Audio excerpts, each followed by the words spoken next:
emisolo emipya n'olwekyo abasuubuzi ekibagazzaawo amaduuka gaabwe okusingira ddala ensonga ya misolo egisukkiridde. Mu nsinkano zange nabo ezisinga obungi ensonga esingira ddala obukulu esooka omusuubuzi w'omu kibuga Kampala ye yeewuunya oba ye lwaki omusolo ogugwe guba gufluctuatinga tegulina ssente zankalakkalira ti bw'aba ayingiza ebintu mu kibuga oba ng'aleeta ebintu ku booda ssente zino zaanaasasulanga. Omubaka Honorable Shamim Malende era nga ye mubaka omukyalo owa Kampala Central avuddeyo ku nsonga y'abasuubuzi egenda mu maaso ey'okwekalakasa nga balaga obutali bumativu bwabwe ku nsonga y'emisolo gye baba baminika ng'ate tegiriiko mbalirira. Baba binika emisolo enkya n'eggulo naye nga tebategeera emisolo gino lwaki gibongezebwako buli kadde ne batuuka n'obbongeza emisolo ku renti gwe basasula. Bagamba nti ensonga eno si yakuggwa singa gavumenti ne batetuvuddeyo otunula mu nsonga zaabwe. Honorable Shamim Malende asisinkanyemu abasuubuzi era ne babaako be bakkaanyaako kubanga ono embaka atwala ekibuga Kampala ate era abasuubuzi b'omu kibuga Kampala be bavuddeyo okwekumamu obutayaka. Agamba nti ensonga zino zigenda kuggwa kati singa gavumenti ebatevuddeyo n'etula mu nsonga y'abasuubuzi n'ebannyonnyola bulungi emisolo gye bajjako kuba abasuubuzi gibayamba ddi era gibagasa mu ki. Kibalumidde ebbanga ddene era nga basenga beemulugunya. Ensonga y'okuba nti omusolo gw'abasuubuzi gwe basasula nga bayingiza ebyamaguzi kuno si gwa nkalakkalira tegutegereka gukyukakyuka buli bbanga. Omusuubuzi for example emabegako yaleetanga konteyina ye n'asasula obukadde 10 oba obukadde 12 oba aleese yangoye jeans t-shirts n'ebirala.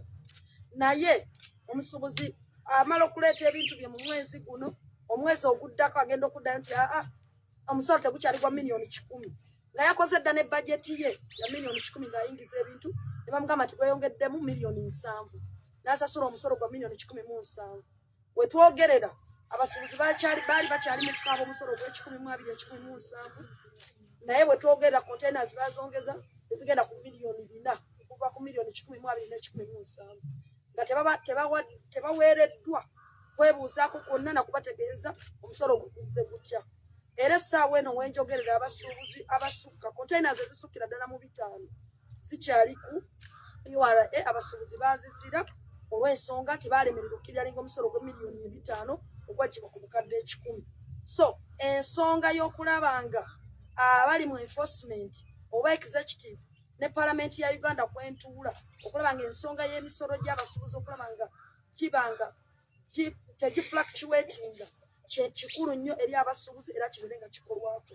Ekyo nno kibaavuwazza nnyo naawe nga bw'onoobeera ne bajeti yo katugambe ya mitwalo 10 ogenda okutuuka abantu nga bakugamba nti yaba obadde opulaniza emitwalo 10 naye ogenda kusasula miliyoni 5 kwegamba osobola okulaba loosi gye batambuliramu. Abasuubuzi kati batambula bali mu mbeera yakanaayokyani tebalina kyakukola ate nga business community econtributinga kinene nnyo ku nkulaakulana y'eggwanga basinga okusasula omusolo omungi be bayimirizaawo ekonomi y'eggwanga. Senga omuntu abatambaala n'abeera nga abalemesa okukola oba agenda kuleeta catastrophe oba akakyasinze okuba ak'amaanyi wano. So n'olwekyo ensonga eyo y'emu ku nsonga enkulu ebeekalakasa gye baŋŋambye mbeere nga mpisaawo nga nkozesa buli platform gye nnina ne ku fulo ya palamenti. Ensonga ey'okubiri eri ku musolo oguyitibwa influence oba kye tuyita e-tax. Uganda Revenue Authority yeegamba nti e-tax nti influence si musolo yo yaleeta nkola eyambako mu kuŋŋaanya omusolo naye practically bw'oba oyinterfaces n'abasuubuzi kino baaleeta musolo omulala naye nga gwekwese olw'ensonga nti omusuubuzi bw'aba agenze n'asubula ebintu bye manufacturer gw'abijjako eri aba yasasudde dda omusolo guno. Omusolo guno ogwa influence gwateekebwa oba system eno ya influence yateekebwa ku basuubuzi bonna abali eligible okusasula VAT oba balina okusasula VAT.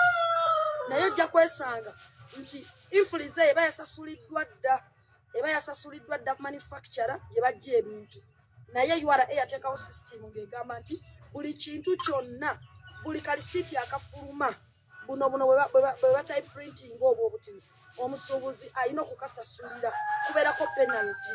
Abasuubuzi bagirabanga penalty omusuubuzi agamba ezo nsasula zaaki kubanga already manufacturer aba yasasudde. eyo abasuubuzi bagiyita e-receipt ebamazeeko emirembe era batuteeka amagoba gaabwe gonna kumpi sente URA ezebakyaginga mu ekyo zisinga amagoba ge bandibadde nga bajja ku kintu kino. Ekyokulabirako, omusuubuzi bw'aba nga atuuza ekintu kya $65,000 ku e-receipt gy'afulumizza kwako kamashini ke baamuwa alina okuba nga ekintu ekyo akisasulira $9,500. Ezo sente si zaaki, tezina kye bazikoledde naye bazaagala bwagazi. So esente ezo ogenda okumaliriza bwagattako emisolo emirala gy'asasula ku item eyo agenda okumaliriza ng'akolera ba misolo nga talinaako yadde n'ezisobola omubeezaawo. So ensonga ya e-receipt eyo oba ya influence ereese akatyabaga k'amaanyi nnyo. Ate ekyo nno ekya influence kyekijjayo kye bagamba nti omusolo bali mu kusasula double taxation.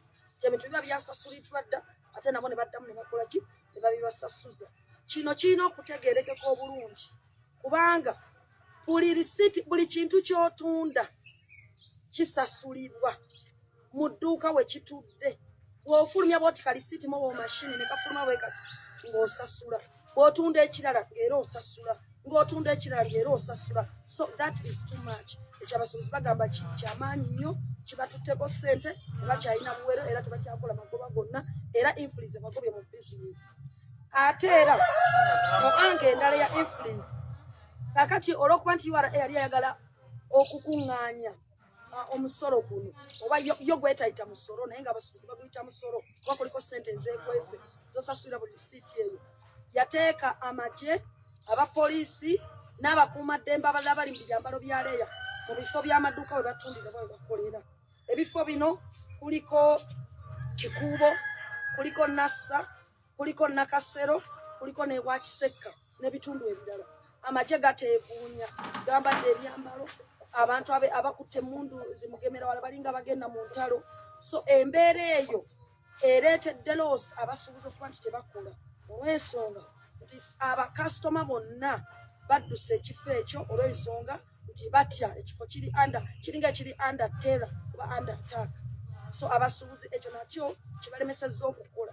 Oluvannyuma lw'okuba binika emisolo gino emingi gye basasula nga bayingira n'ebisigadde byonna okubisamu eya UNBS n'ebisigadde byonna ate bamala okutuusa ebintu byabwe mu maduuka bakasitomazi abandise okubagulako batya okugjayo nazzeyo omulundi ogumu n'asangayo even deployment aba atya okuddayo. So n'olwekyo abasuubuzi baagala okubeera nga amagye ab'ebyokwerinda babukulonga kuva mu bifo ebikolebwamu abantu aba bulijjo. Wabeera waliwo security eyeetaagisa okukola ng'erina kuba ng'ekuuma abasuubuzi. Naye ate ekisinga okwewuunyisa nti amagye gano gaateekebwayo oba enforcement zino zaateekebwayo kusobola kukaka basuubuzi URA ekuŋŋaanya musolo gwayo, sina kukuuma bantu na bintu byabwe. So ate ova kweyo ensonga ensonga endala enkulu nnyo tunyigiriza nnyo ng'abasuubuzi nange ng'abakiikirira nti bwe bamala okubeera nti e-receipt eno omuntu oba agisasudde, for example alese ebintu bye mu dduuka amaze obituusa mu bingi asuubudde abituuzisa mu dduuka. Kakati waliwo abantu abasuubula ebintu bino naye nga bo tebaabijje bweru, ajja kuva ekitigumu ava eggulu ava epakwaki ajja asuubula atwale mu kaduuka ako akatono. Kakati abo abasuubuzi bwe batuuka mu Kikuubo oba mu Nassa oba wonna mu kibuga bwe baza okusuubula basangawo amagye agakutte emmundu nabo bennyini gabateeka mu kutya. So ne baddukawo abamu batira ddala kati nabo abo basuubula okutwala amaduuka ag'ewala okujja mu kibuga Kampala okusuubula ku bantu baffe. Naye ate ekisinga okubaluma abo abava ewala oba ekisinga okuluma bano abatunda mu maduuka kati mu kibuga Kampala kiri nti omuntu bw'ava ekitugumu n'ajja mu dduuka lyange tugambe erya Shamimu Malembe n'asuubulako ku konteyina gye nalese n'asuubulako ebintu byagenda okutwala ekitugumu abikwasa omwetisi n'amuwa omutwalo gwe oba ebiri n'amugamba ebintu bino ojja bineetikira obintwalire ku bus park. Yoona avudde ekitugumu n'alinnya basi ye n'addayo n'alinda ebintu byenkeera ku makya abijje ku ki abijje ku baasi. Aba ali akedde ku kitugumu ku baasi okuggyayo ebintu bye nga bamugamba nti ebintu by'omugugu teguliiko nti amawulire tebagategedde.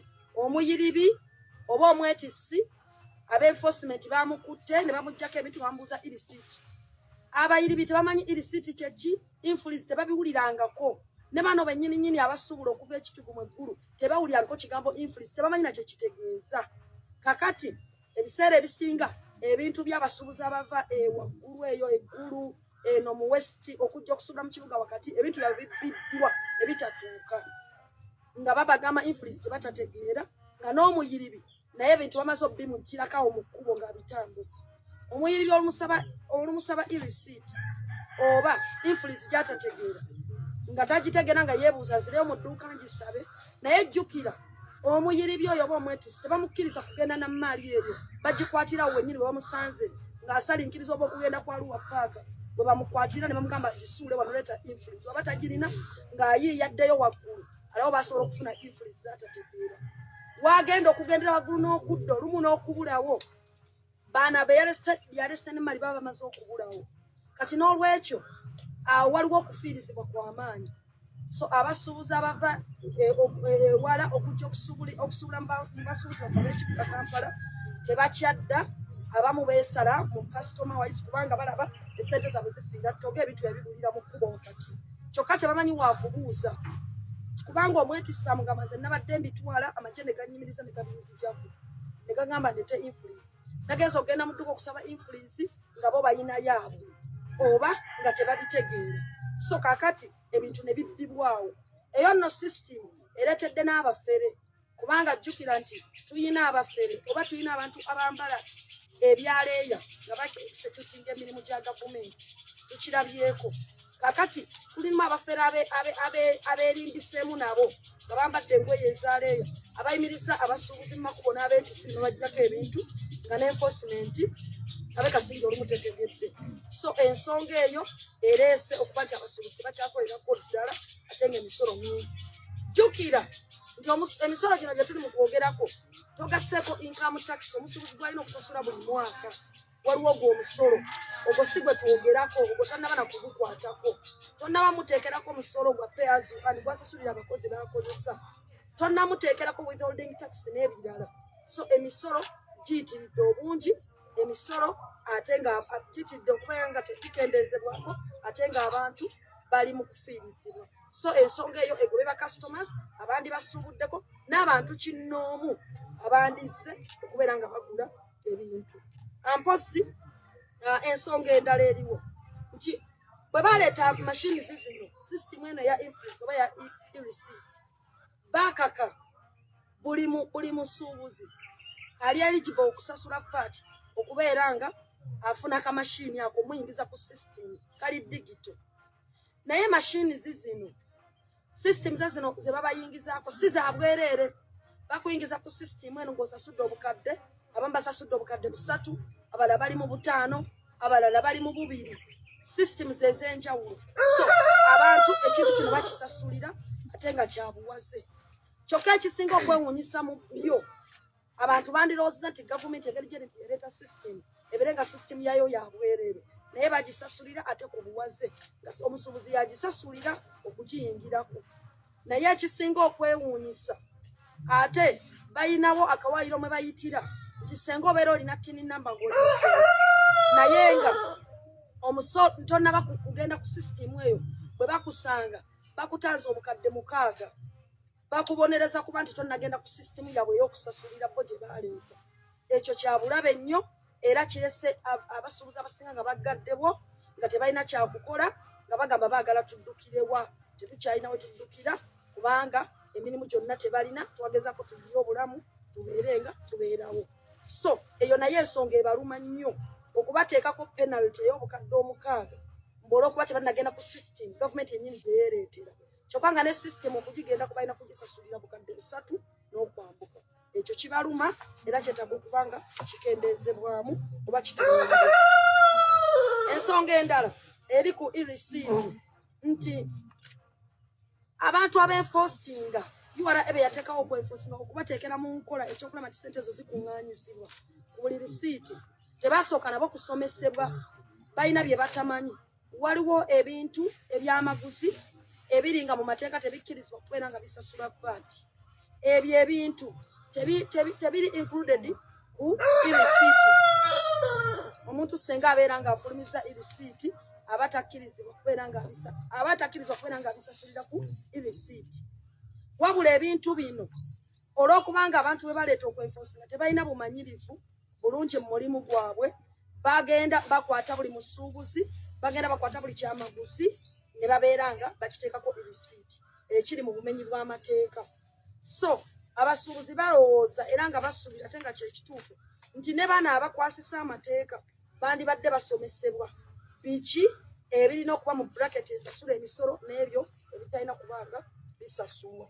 Ekyo tebakimanyi era wabaddewo akanyula bica kamaanyi nnyo wansi eyo ng'abantu bakola emirimu gyabwe egy'okusuubula ebintu bino. Mpozi ensonga endala ekwata kuba nti emisolo gino bwe giba gireetebwa, for example nga issue ya influence yali ejja n'emisolo gyongezebwa, tewaliiwo kusomesebwa kwa muggundu kubeerawo okusobola okutegeeza abantu nti one omusolo guno gugenda okuleetebwa, gugenda kukola bwe guti, participation ya business community okuba nti bakyenyigiramu nga bo bannannyini, n'okuba nti emisolo bwe giba gigenda okuleetebwa ku bintu bye basula tebeebuuzibwako. So n'olwekyo abasuubuzi bandyagadde okulaba nti omusolo gwonna nga tegunnaba kuleetebwa gwandibadde gusooka ne gubeebuuzibwako ng'abali mu bizinensi eyo. Ekyokubiri ne gubeera nga gusomesebwa. Ekyokusatu ne guba nga omusolo guli feya. Abasuubuzi baagala okusasula emisolo naye baagala basasula emisolo emisaamusaamu egisoboka egitabagoba mu bizinensi, emisolo eginaasobola okuba nga gibaagazisa nabo okusasula omusolo nabo ne basigala nga balinako ke bafunye. Era tebakaayanya na mulundi nagumu abasuubuzi ekyokusasula omusolo, naye kye balwanako kwe kuba nti basasula emisolo egiri feya egitabanyigiriza. So n'olwekyo emisomo gyandibaddengawo ne wabaawo n'obudde obuteekebwawo okuwa abasuubuzi bano omukisa okulaba nga ba-adjustinga okusinziira ku misolo emipya. Naye gwe imagine wasuubudde ekintu omwezi ogwokusatu n'okisasulira omusolo gwa bukadde 100, n'oddayo omwezi ogujja ne bakugamba ti ekintu kati omusolo gwavudde ku miliyoni 10 guli ku miliyoni 4. Insincere ekintu ekyo oba okivunira otya? Abantu baba bagenda kulemesebwa kukola. So time lag eyo bajagala n'okubeebuuzako ng'emisolo teginnajja kubanga bo be bayimirizaawo economy, ate buli muntu mwenna n'abo abatudde mu ofiisi era bonna batambulira ku businesses. Buli muntu yenna business community employinga betuyita ba informal sector ne formal sector. Buli muntu yenna kumpi musuubuzi. Ate abasuubuzi babakaba ensonga y'omusolo. Ffe abalala naffe tetulina kubeera nga ate abali mu birala nga tufunyiza emikono kubanga ffenna omusolo tugukaaba, ffenna gutunyigiriza. Bw'ogenda n'owuliriza aba pay as you earn nabo bakaaba gaabwe. Bw'otunuulira bano abasalibwa ku ssente za NSSF nabo bakaaba gaabwe. Kati wateekebwawo etteeka eriyamba okwakisensinga midterm benefits. Naye bureaucracy yateekebwawo n'omuntu okufuna ssente za NSSF nakyo kyafuuka kizibu kirala. So bwe tuba twogera ku nsonga y'omusolo yadde nga twogera ku ba Kampala traders abeekalakasiza kati naye ensonga y'omusolo ngazi buli muntu akaaba omusolo. Emabegako twabadde mu katale k'abalema n'abakyala bano abatunda emmere, abantu abasuubula era ebintu byabwe ku katale nabo nga bakaba nti emisolo gisukkiridde obungi. So eddoboozi ly'omusolo saagala muntu alowooze nti liri ku bano bokka be balengedde oba abasibyawo amaduuka. Waliwo n'abalala batannagasiba naye nga bali mu kunyigirizibwa. Naye olw'okuba nti embeera yafuuka y'akaweereege nga bakyerwanako okulaba bajoininga district. Era tusuubira okuba nti ennaku z'omwezi nga 16 omwezi ogwokuna ate era abasuubuzi abalala bagenda kujoininga okulaba nga nabo bongera okwekalakasa singa wabeera tewali kikoleddwa nga beekalakasa mu mirembe kubanga balina ebbeetu eryo constitution ekola ki ebibawa. Mpozi ensonga endala abasuubuzi bwe twayongera ku misolo waliwo system eyabaweebwa ne babagamba nti babaggyeko bakiyita free visa cargo, nti babaggyako omusolo okuyingiza ebintu byonna ebiva mu Congo okubeera nga babitunda wano okubeera nga balina free visa cargo, babeera nga bayingiza ebintu byabwe mu bungi. naye bagamba ati n'ekyo nakyo tekibayambye olw'ensonga gavumenti bwe yamala okubagamba nti muli babeeta okuyingiza ebintu nejja neeyambusa emisolo ne gishuutingira waggulu kati emisolo egyo abakongo bwe baali baleetera ebintu ebyo tebakyabigula wano kubanga bagenda ku mulirwana e Kenya e Tanzania ng'emisolo giri wansi ng'ebintu bitundibwa ku bbeeyi ya layisi so abasuubuzi ba wano ne badiba n'ebintu byabwe mu maduuka bwewaawo nga gavumenti yali bagambe babiyingiriza ku visa free kago so eyo naye ensonga yeetaaga okutunulibwamu ekirala bagamba nti ekisinza okubaleetera obuzibu ng'abasuubuzi mu kibuga Kampala nti waliwo okutiitiibya omuntu atali munnayuganda oba gwe tuyita omuchina okusinga munnansi omusuubuzi wa wano nti baagala okukola gavumenti ereeta monopole mu kutunda ebintu ebyambalo nti baagala abachina bagenda kutandika okukola wano engoye nga batukolera bujiini be batukolera buno ng'obukaya bw'ennyambadde nga tekyali munnayuganda yenna musuubuzi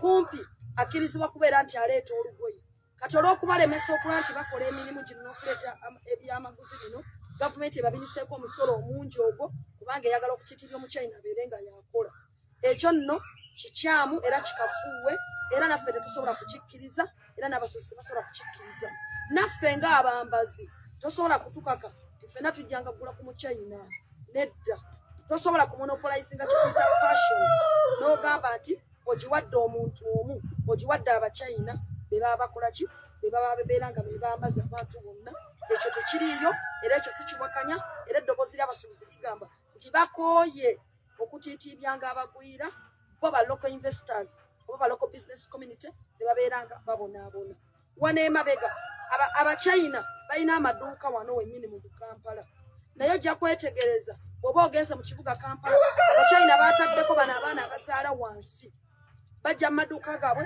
ne bapiikinga jinisi zino ne bazaala wansi ne bazitambuza naye bo tebakwatibwa kubanga ebintu aba abijje mu dduuka lya muchina kyokka wano omunnansi omukyala asookerwako nga ye maama ye taata omwana wa booda olukwata bw'ati akantu nti alina kayagala okutunda kapito ka mitwalo 3 asibira lusira so embeera eyo yonna eyongedde okwakuwaza eggwanga Uganda nga kiringa ekigenderere nti bano abantu baagala munnayuganda abeere nga mwafu kuba kasita oyingirira business community ababodaboda bawayingirira buli muntu yenna omuyingiridde buliko owulya nti kafuna ng'okasaba ne social media nayo yennyini data alinga data emisolo giringa emisolo so eddoboozi liririmu nti tugamba no to double taxation tugamba no to triple taxation tugamba nti abasuubuzi bawulirizibwe era ensonga zaabwe zikolebweko ate gavumenti ekozesa omukisa guno okutunulira ensonga z'okulivayizinga emisolo gyonna eginyigiriza bannayuganda mposi n'ekirala kyenjagala okuba nga njogerako ng'ate kikulu nnyo kikwata ku kuba nti ki ekyandibadde kikolebwa bwe tukoze engagement n'abasuubuzi okusooka byonna twakkiriziganya nti ensonga zino tugenda kuziteekera mu petition tugitwale ku fulo ya parliament abasuubuzi bano baagala parliament ya Uganda ebeere ng'ebawa amatu kyannaku okuba nti abasuubuzi mu kibuga bali mu kukaaba parliament ng'etudde mu kibuga wennyini we bakolera okuba nti ensonga zaabwe teziri mu kuweebwa makulu gezirina okuweebwa so n'olwekyo abamu ku basuubuzi be tubadde tukwasaganya nabo bamaze dde okuteekateeka petition wano tulina abasuubuzi 50 era nga basayiniza edda petition yaabwe egenda okutwalibwa mu parliament ya Uganda wano tulinawo sample y'abasuubuzi 50 naye nga era baabano bamaze dde okusayininga okusobola okulaba nga petition eno etwalibwa mu parliament ya Uganda.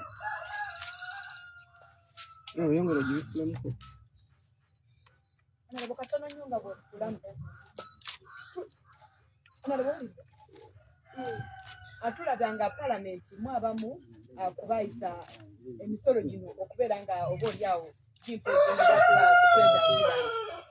era babanenya bagamba nti parliament ya Uganda mwe basaale mu kubinika emisolo gino. Secondly, era mwe mwawa obuyinza commissioner general okubeera nga aleeta enkola eno okumanya nti ani gwagenda okubeera nga asasuza ifrid enkola eya ifrid.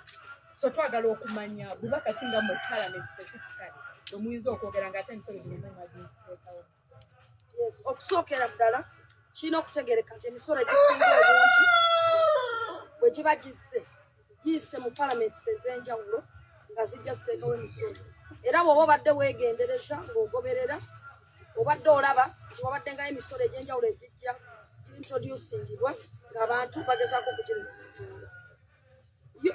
Uganda Revenue Authority ekyekwaso kyayo kyeyina mu basuubuzi egamba nti omusolo nti yo obuvunaanyizibwa bwayo okuŋŋaanya misolo, era emisolo palamenti yagiyisa yo terina kyakukola.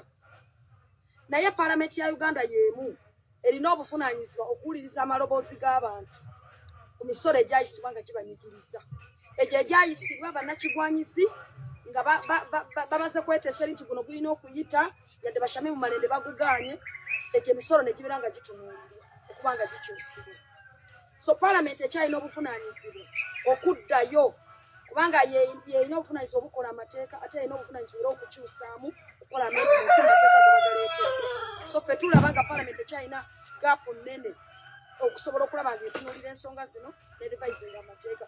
Era yemu ku nsonga lwaki abasuubuzi petition eno bagirabe nga nsonga nkulu kubanga petition eno bw'oba nga ogitaddemu oditairingamu ensonga zonna n'engeri emisolo gino egireeteddwa gye gibanyigirizaamu ne mwandyagadde mubire nga muyambibwa.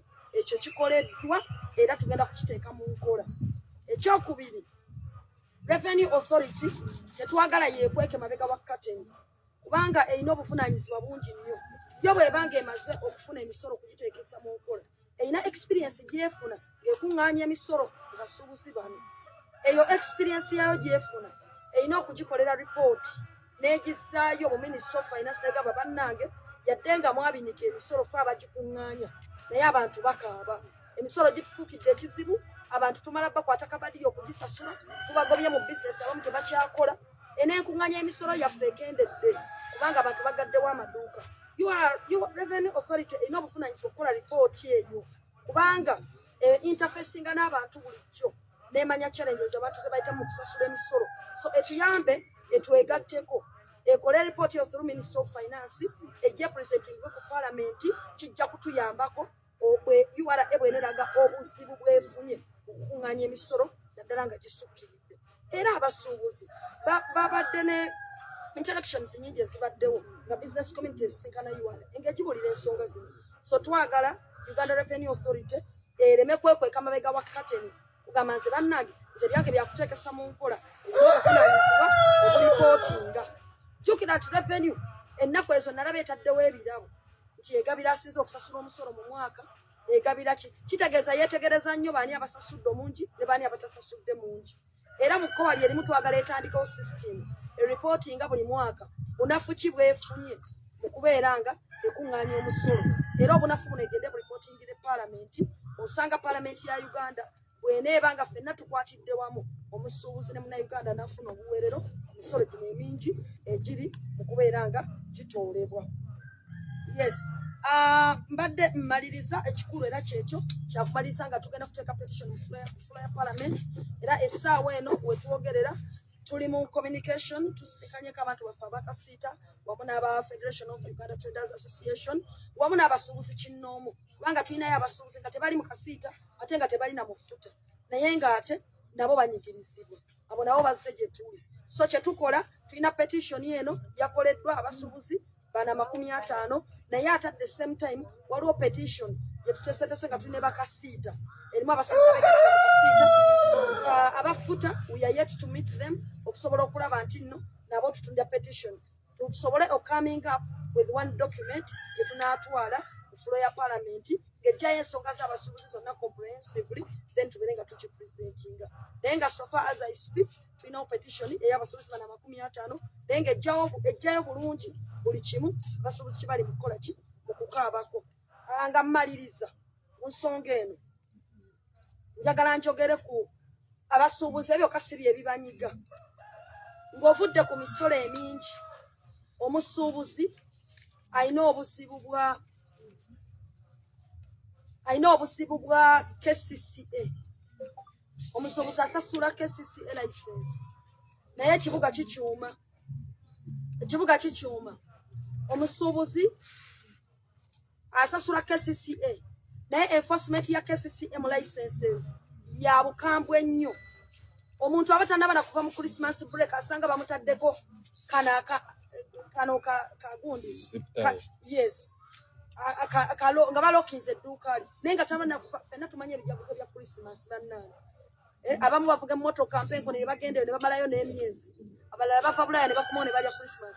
Naye omusuubuzi w'omu kibuga Kampala sabo ye tebamuwaamu buweerero. Nga lumu January abaata akyalina mu bikujjuko nga agamba celebrate nga lunaku lusooka mu mwaka kambereko n'abantu bano. Agenda okuddanga 2 bakasitapuli kalumye dda. KCCA ey'ensonga nayo abasuubuzi balumanye bagamba bafunemu ku time lag. Tubawandiikidde enfunda eziwera KCCA nga twagala okukozinga meeting ku engagement ku nsonga license zibeera enforced kubanga ziri mu mateeka era abasuubuzi baagala okusasula license tebalina buzibu eza KCCA naye baagala baweebwemu ku time lag. Nti kale ffe nga bannamateeka bwe mba nina license yange eya law firm nzikirizibwa okupracticinga mu kooti okuva January ne February yadde sinafuna PC ya mwaka mupya olw'ensonga nti mba nina okuprocessinga empapula era naye mba sinafuna practicing certificate ya mwaka for example nga guno ogwa 2024 etteeka linzikiriza tisobola okugenda mu kooti paka nga mmeka January ne February yenna okubeera nga yadde sinabifuna. Naye omusuubuzi ye talinawo kagaapu ako nti kajja ateeketeeke empapula ze abeeko byawaayo atereezeemu. Waakiri ne baguba omwezi gumu oba emyezi 3 gisooka ku mwaka ekyo kibeere nga kikolebwa. Ensonga endala abasuubuzi balina kye bandyagadde URA etunuulire n'abawooza b'omusolo nga bayingiza ebyamaguzi.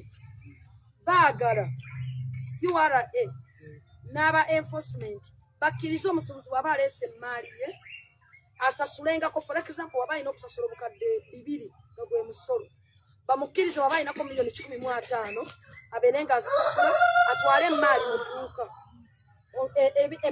emitwalo gino miliyoni 5 azireete kuba abatagenda kudduka aba ayise mu process yenna asasudde buli kimu alina edduuka waakolera. Ekyo kijja kutuyambako okubeera nga tukola ki tutereeza. Ensonga endala balina amasannyalaze mu Kampala okawo osanga omuntu asasula ettaala emu emitwalo 2 tebamanyi kyekyaba kiva ku ki ettaala emu emitwalo 3 emitwalo 5 ate nga jjukira ebizimbe byaffe KCCA tekoze kimala. Waliwo bannantagambwako nga b'ebizimbe byabwe ne tebiri bulungi ku pulaani oba nga bivaamu sewage tebagambwako. Kakati ebizimbe byateekebwa mu mbeera tebissa bulungi tebirina kitangaala kimala. Omusuubuzi alina okulaba nga emmaali y'okwaka agiteekamu amataala mangi. Njagala imagine nga omusuubuzi alina amataala mu dduuka nga buli dduuka aliteekamu buli ttaala alisasula emitwalo 2 aba akola ssente mmeka era azijja mu munnayuganda kyalina ssente ezibeera nga zimubeezaawo. So ensonga y'amasannyalaze twawandiikirako omeme twagala ebeere ng'eyingira mu nsonga zino tutule bba abasuubuzi lwaki ekyabo kiri bwe kityo. Balina challenge endala eri ku kusasula rent. Omusuubuzi agenda n'asasula bulungi rent. For example bamugamba nti edduuka lya miliyoni 6 ne bamugamba ogenda kusasula emyezi 6 n'akwata obukadde bwe bwa myezi 6 bonna n'abubawo ne bamuwa lisiti ng'eriko emitwalo 3 nti gy'asasudde mu rent. Kale tetuganye ono landlord ayinza okuba nga agezaako okudojinga okusasula tax naye at the end of the day ono omusuubuzi ono gw'osasuzza ye eyo expenditure teri reflected eneeyo teyina weeri naye ng'ate amaze okukola ki amaze okusasula. Naye ng'ate ekirala ekisinga okubaluma ennyo ku nsonga ya landlord ne tenant relationship etteeka lyayita eritabaganya landlord n'omupangisa. Naye ogenda okutunuulira nti landlord olw'okubanga alina ekizimbe kye ajja kukeera ku makya ye agambe ng'obula ennaku 3 rent wa miliyoni 3 akugamba ogenda kuleeta obukadde 9. Kakati omuntu omusuubira kuddukira oba toyagala fulumamu kubanga Kampala buli muntu ayagala okukoleramu. So kati abantu beesanze nti tebalina muntu ayamba weewaawo nga n'amateeka weegali era nga ne bannamateeka n'abantu abagezaako okubayamba naye amateeka okukola walina okuba nga waliwo goodwill ya executive oba implementation team esobola okuyambako okussa ebintu mu mateeka oba mu nkola. Ekyo kiraakinga nnyo era abasuubuzi bafunye obuzibu era bangi tubayambyeko okutwala emisango gyabwe mu kkooti olumu ku excessive rent aleeteddwa nga tali mu mateeka ayongezeddwa nga notice ey'emyezi I think giri 3 katenaba kuyitawo naye bwe batuukayo bagamba te bw'otuuka mu kkooti ezimu ate nawe oba tolina ssente tutowangula mu ki towangula musango kati ebintu byonna byetaaga okutunuulirwa bw'oba obyetegereza obulungi omusuubuzi ali mu nnaku ali mu maziga ali mu kukaba alinga eyazza omusango emabegako business community yali eyimiriza bweggwanga lyonna era abantu bali tebakaba buno obwavu buwulira naye obwavu buno bwolaba buli buli wamu kutulugunya emirimu kubanga tegiweebwa ku merit okuba nti business community enyigiriziddwa nnyo ku kisenge tekyalina kyefissa yadde ate nga yesinga creating employment ffe balooya bwe tutuula mu ofiisi zaffe bano boolaba bali mu kikubo batuleetera bizinesi ez'okukola endagaano ne tubeera nga tufuna ssente nolwekyo business community omuntu yenna agisaagira kaba tamanyi kyasaagirako kubanga buli atuula mu ofiisi emirimu gyakola bali be bagiyimirizaawo yajja n'akola ki n'agiwagira nolwekyo ffenna tuyimirire wamu nga tutunulira ensonga yaba business community okusobola okulaba nti nno ekirala abasuubuzi b'emu Kampala bamu kubakyasiza okusasula emisolo emingi kubanga Kampala yange oba Kampala yaffe ekuŋŋaanya Kampala y'entabiro ya Uganda tetusosola mawanga tetusosola madiini ffenna tukoleramu tuli ba muntu omu so Kampala bw'eba eyogedde Uganda eba ekoze eki Uganda eba eyogedde naye abantu bano bwe bajja mu kitundu kino ekyekibuga Kampala ne bajja okulaba nti bakola emirimu gyabwe weesanze nga yadde basasula emisolo mingi tebafunyemu mu misolo gye basasula sente zibbibwa enguudo mbi Kampala mpompogoma otunuulira n'ogamba bannange kiki kino oba ovuga mu kibuga Kampala obanga oli ku booda oba otambuza mugere oyinza okugamba eno capital city oba nedda so abasuubuzi banyiivu okuba nti yadde babanika emisolo egyo gyonna naye enguudo kwe bakolera mu kibuga Kampala enguudo mbi nnyo ekisooka gavumenti yandiswadde olw'okuba nti eno capital city ekyokubiri yandiswadde olw'emisolo emingi egikola ki egisololezebwa mu busuubuzi ekibuga enkuba bw'etonnya kyonna ne kijjula amazzi ne kiraga nti kiringa kitalina pulaani naye nga wali ku kasise tulina physical planning department namba evunaanyizibwa ku ekyo era basiiba baggala abantu bano aba bulijjo n'okubagobaganya ne bagoba abatembeyi bodaboda tosimba wano kiki naye bo omulimu ogwabo omukulu nga gavumenti n'ekitongole ekivunaanyizibwa ku kibuga Kampala okutereereza omusuubuzi yeyagalire mu Kampala agambe kale mumbinika omusolo gwa miliyoni 2 miliyoni 4 naye luno oluguudo lukole flooding enkuba bw'etonnya ebintu byange tebyonoonebwa amazzi nina ne security emala nga mukuuma ebintu byange obubbi buyitirivu nnyo mu kibuga Kampala omusuubuzi agenda okula nti mobile money bagikoze ki bagimenye neyebuuza omusolo gwensasula poliisi ya Uganda terina kunkuuma n'ebintu byange kati kugamba omusuubuzi alina kusigala ng'ali awo ku mulyango gwe yeekumira ebintu bye oluvannyuma lw'okusasula omusolo gwo gwonna n'ensonga endala ebaluma yeya UNPS omusolo nga omusuubuzi nga amaze omubinika omusolo gwo gwonna omungi amaze okugusasula ku booda bw'atuuse bataddeko bulungi ne gundi zaabwe sitampu zaabwe na buli kimu nga bamala bayita mu maduuka bamaze okusasula nti kakati bagamba bino tebyayingira mu butuufu naye ng'omuntu wedde yamala dde okubisasulira ki yabisasulira dde emisolo so bagamba nti enforcement ne kusaidia UNBS Uganda National Bureau of Standards ekola omulimu gwayo mu biseera ebituufu ereme kubeera ng'ebafiiriza era otera okubalengera nga beetala mu maduuka g'abantu mubayingidde lino edduuka bawambye kino batutte kino kyokka ng'omuntu wedde yasasula omusolo ogusukka mu miliyoni 100 2 miliyoni 5 okwo kuba kuzza abantu baffe ki